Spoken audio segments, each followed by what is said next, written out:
আপনাদের টাকার এই ত্রাণ কিনেছি, এই টাকা দেখানো আমরা ভর্তি করব। কি রে? আমরা ব্যবসায়িক মানুষ, ব্যবসা তো আর একদিনের না। হ্যাঁ, আপনারা তো ব্যবসায়ী মানুষ। পরদিন বাবলু ছেলেপেলে নিয়ে বন্যার্তদের মাঝে ত্রাণ বিতরণ করার কথা বলে বাজারের মানুষের কাছ থেকে 3 লাখ টাকা উঠায়। বুঝেছো ভাইস্তে, এই টাকা পয়সা তুলে যদি মানুষের উপকার করা যায়, আহারে কষ্ট। ওই মানসির কথা ভাইবেই তো আসলাম। এর মতো সবের কাজ নেই গো। মেম্বার কইলো যাও বাবলু ভাইয়ের সাথে গিয়ে টাকা তুলো, এই জন্যই আসলাম। বাবলু ভাই, টাকা তো 3 লাখ উঠে গেছে, এখন কি করব? কি আর করব, এই টাকা দেখানো আমরা ভর্তি করব। কি রে?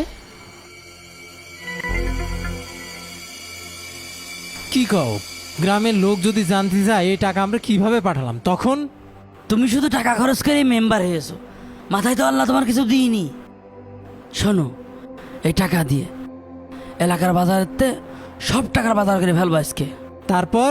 আরে আমাদের চেয়ারম্যান ফেনী অঞ্চলে আছে, সে এক পার্টির সাথে কথা বলেছে, আমরা 3 লাখ টাকার মাল ওই জায়গায় 4 লাখ টাকায় বেচবো। আরে বাহ, তাহলে তো কোনো ঝামেলাই নেই।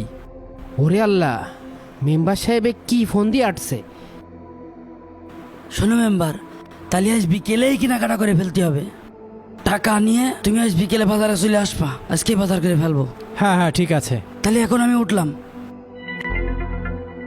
তোমার কাছে রাখো টাকা। আচ্ছা ঠিক আছে।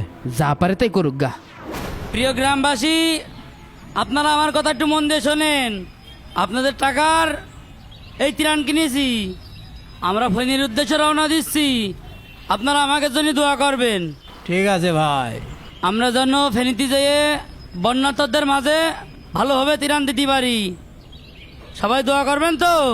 হ্যাঁ যাও তাই, তোমরা দোয়া করে দিলাম, যাও যাও।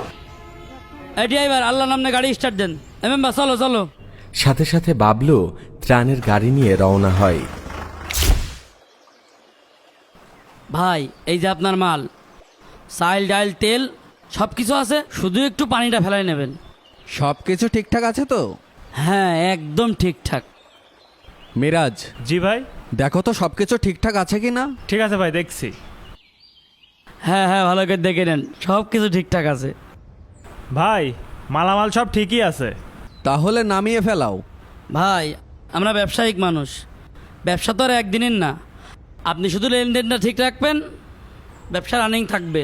কোনো সমস্যা নেই, আমি লেনদেন ঠিকঠাক রাখবো। হ্যাঁ, আপনারা তো ব্যবসায়ী মানুষ।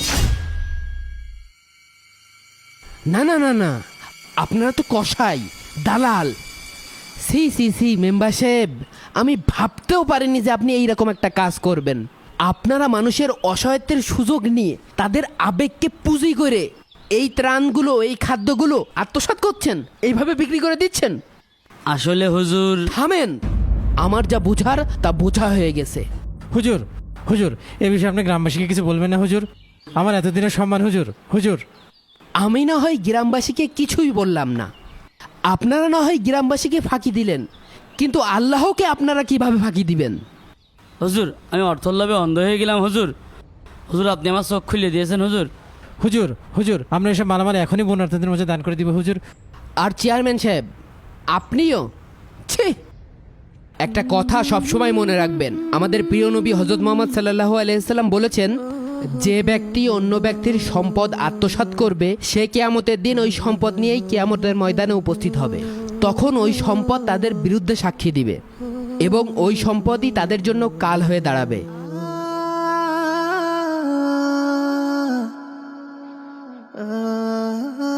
শোনেন, আল্লাহ তাআলা পবিত্র কোরআনে বলেন যে যখন কোনো মুমিন বান্দা তার মুমিন ভাইকে সহযোগিতা করে, আল্লাহ তাআলাও ওই মুমিন বান্দাকে সহযোগিতা করে। তাই আমাদের সকলের উচিত বন্যার্তদের পাশে দাঁড়ানো।